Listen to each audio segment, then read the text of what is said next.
So I'm gonna start filming snippets of the process. So I spoke to a producer like an hour ago. He seems suitable for the job. So we'll see how that will develop.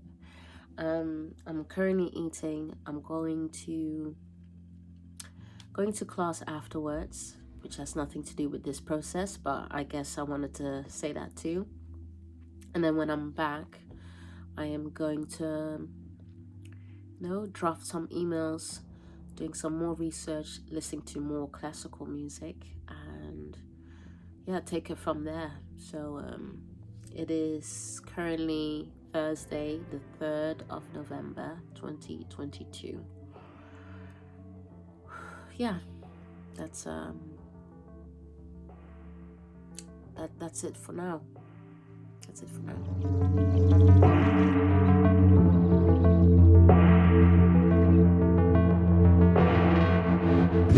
Oh, tip of the tongue. The tip of the tongue. Yeah, the lips, the teeth, the tip of the tongue. The lips, the teeth, the tip of the tongue. Yes, 1 and 2. The lips, the teeth, the tip of the tongue. The lips, the teeth, the tip of the tongue. Go and again. The lips, the teeth, the tip of the tongue. The lips, the teeth, the tip of the tongue. Good. Make me cry. Well done. There's just no time to die. Yeah. You'll be known, like your artist signature will be, she does this and everything. Very serious face. Yeah. God. And there'll be like people writing books being like, yeah, so they'll be writing bullshit about how artistic it is, and you're like, it's just so I can keep the note going. It's like, It's hilarious. Okay. it's good. Right, But that was amazing. much better. I noticed that too for myself. Yeah, Like, it it's much seems better. to be something for you about getting this idea of it flowing forward seems to be really helping. Like I know you were quite literally physical, which is fine. You can practice it like that. Yeah. It's sounding much better. So let's go on to I Let It Burn. Why not? Okay. Wait, how did that one go? It's pretty similar. It's like Yeah. it's a whole other song. Okay. I let it burn. You're no longer my concern.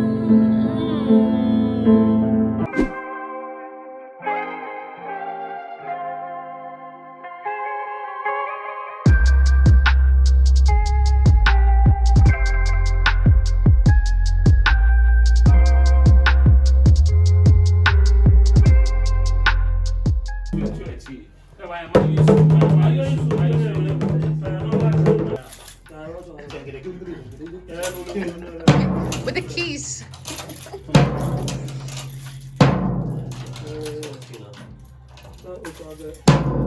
Ooh, I love this. Ooh.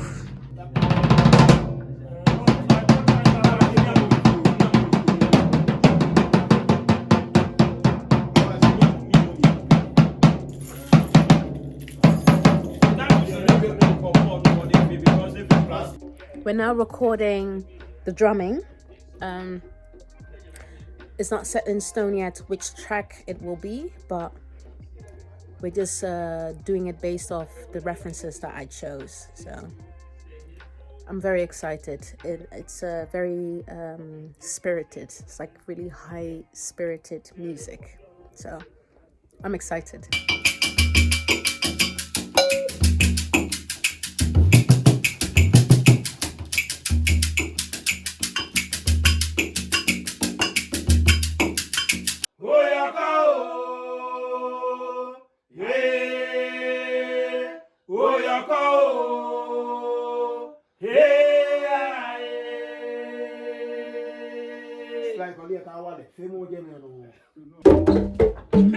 Thank you to One Drum Foundation. Hello.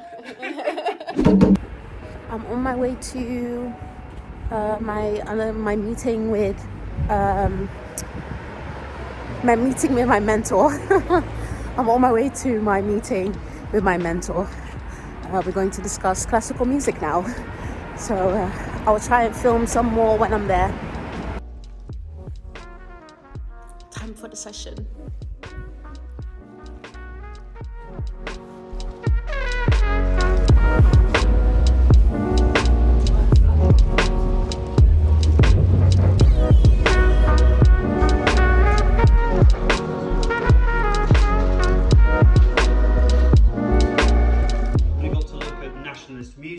Algar, Sibelius, Vaughan Williams, or the American country, the idioms that flow from those that show us the type of reinforcement of values and motifs, of modes of behaviour that music can also inspire. I'm so grateful to be joined by a range of musicians, academics, influencers. Pete Seeger were writing them, and then in the 60s it really begins to take off. Bob Dylan, Bob Marley, Joni Mitchell, Marvin Gaye. Nina Simone is who I've chosen to focus in on. And it's her first, what she describes as her first civil rights song, called Mississippi Goddam. Can we listen to it, that case? In Mississippi, and also the 16th Street Baptist Church bombing in Birmingham, Alabama, that killed 4 black children. So it's absolutely heartbreaking. And you can hear the sincerity of that, but musically, Nina Simone has set it to this fascinatingly lively music. And again, it kind of lulls us into a false sense of security because you hear it and you think, oh, that's quite jolly, that's quite nice. I think what's fascinating about that performance as well is the laughter from the audience, because I think she was perhaps deliberately courting the laughter, but what we're not sure of is whether it was entirely sympathetic, whether people were uncomfortable. And she was using that powerful effect of the humour and the liveliness to make her point. Only 2 other individual figures are honoured, Washington and Columbus, and no other private citizen or non-politician has ever been honoured. It was voted down by 5 votes. It didn't pass, and that could have been it. But then Stevie Wonder wrote Happy Birthday in 1980. He hosted the Rally for Peace in 1981, a press conference, and then 6 million signatures were collected in favour of Martin Luther King Day, which is the largest petition in favour of an issue in US history. So had Stevie Wonder just written the words, it probably wouldn't have had the same effect. It's the fact that he wrote that song that had that impact. It just drew everyone to that cause, to the point where it just became impossible for it not to pass. And although it's obviously key on a political level, it's worth thinking about what that means on an individual level. Because in America, it's still such a divided country. And this is still such a problem. Racism is still such a problem in this country. And to have a federal holiday devoted to Martin Luther King, you're looking at this dream, this message that's annually, the populace are reminded of that message. And if that changes just one person's mind, or reminds them, or helps one child to walk a little bit taller, then that's when that change, that one song, has moved from the political to the very personal level. I just think that's an incredibly hopeful example to sort of finish with. What are we doing there seeing as music? Because on the flip side, people might say music is not powerful. But then as you've said in the talks of Job and Teddy, as you said, there are regimes which know, look, whether it was with classical music or whether with these singers sending out Elvis to sing for the troops, for the Vietnam War and all these other, they know the power of music. They utilize the power of music. They put money behind music when it suits their needs because they know it can reach the masses.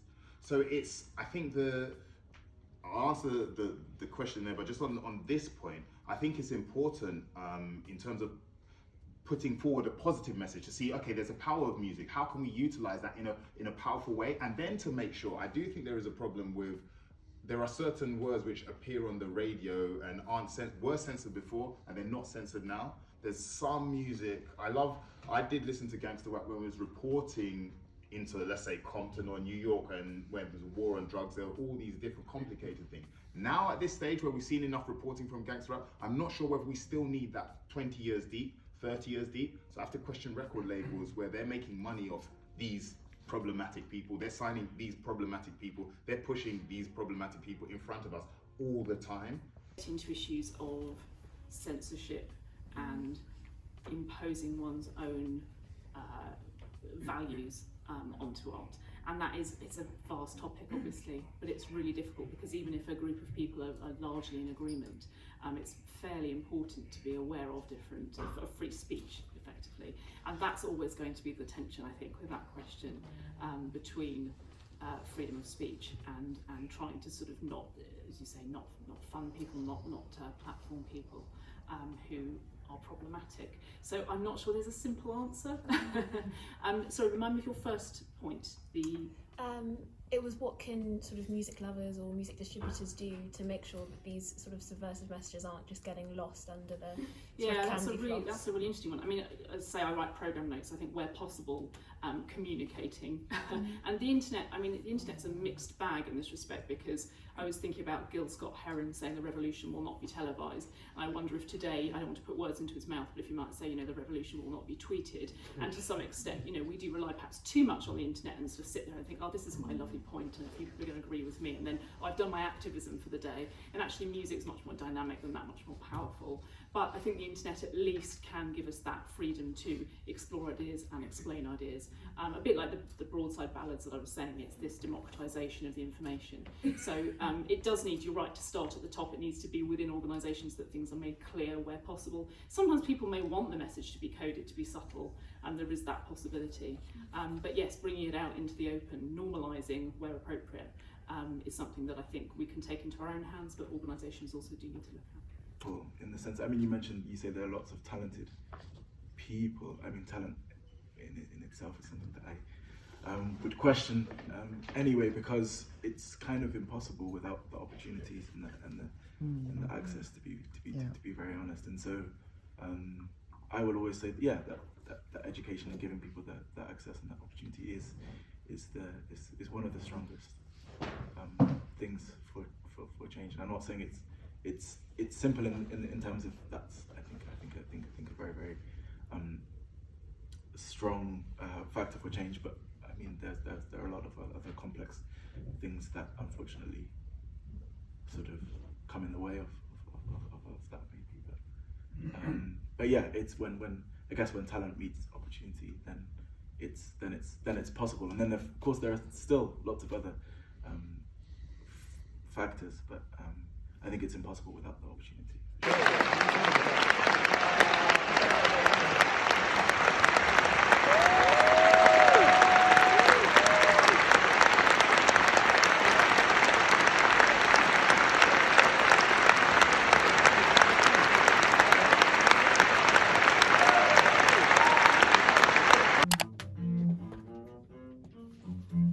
Do you have anything in your repertoire that would or could be considered hypnotic in its delivery, or something that's like that lures you in and it's like quite hypnotic? I don't know. Unless or you can just improvise and then.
All my time markings seem to be wrong, but we've got that, so that's fine, and I'll put it in the right place when I find it. Yeah,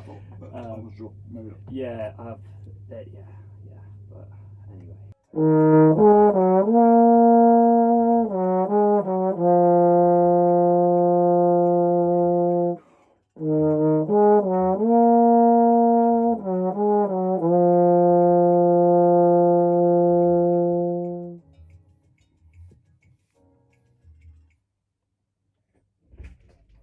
That sounds great. That sounds great. Cool. Yeah. That fit. Yeah. We'll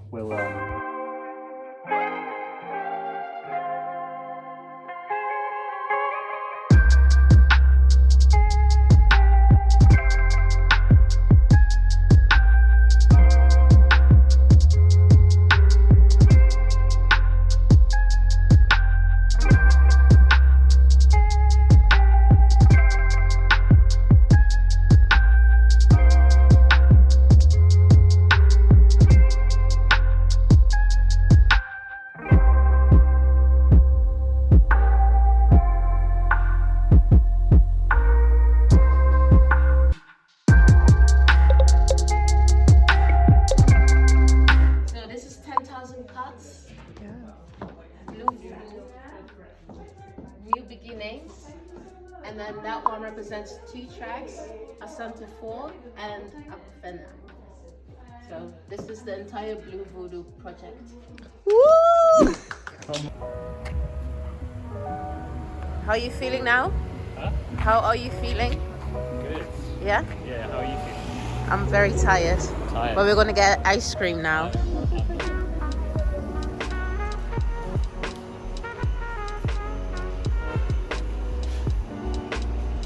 Got some ice cream.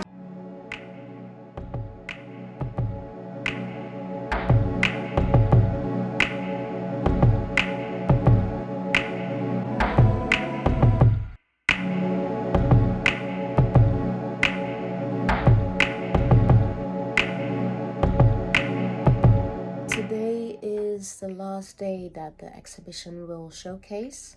So I am going to, the producer, we're going to do like a final listen through of all the tracks, and then yeah, then it's done. So it's been a long journey. I'm very tired. I'm happy when all of this is entirely done and I can just like relax.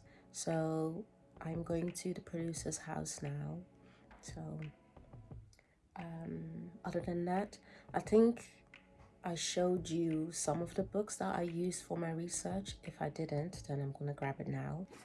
So I used one book, well, I used this book, shall I say. I think I've showed it in a previous video, but I used this for to get some more insight on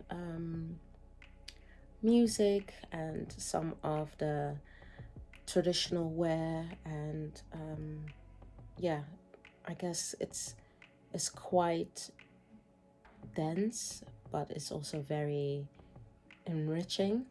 So yeah, basically I used this book. I did not finish the entire book, but I used and read the chapters that were relevant to this project. So I'm happy that I managed to get my hands on this. And I got a second book, which I didn't really manage to finish at all. Both written by the same professor, but these two were very, I guess they were very important in trying to bring this project together and making sure that my references and the things that I bring up, that they are historically accurate. So yeah, I'm excited and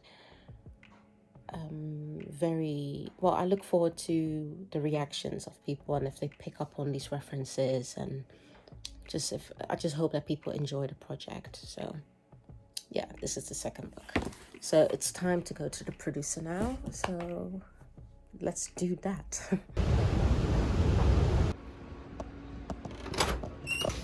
Hello.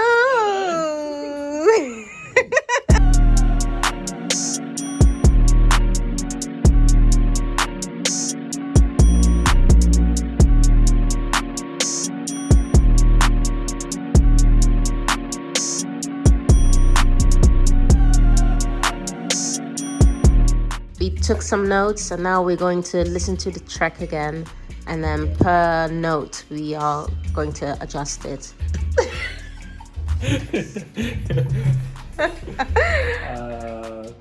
Yeah.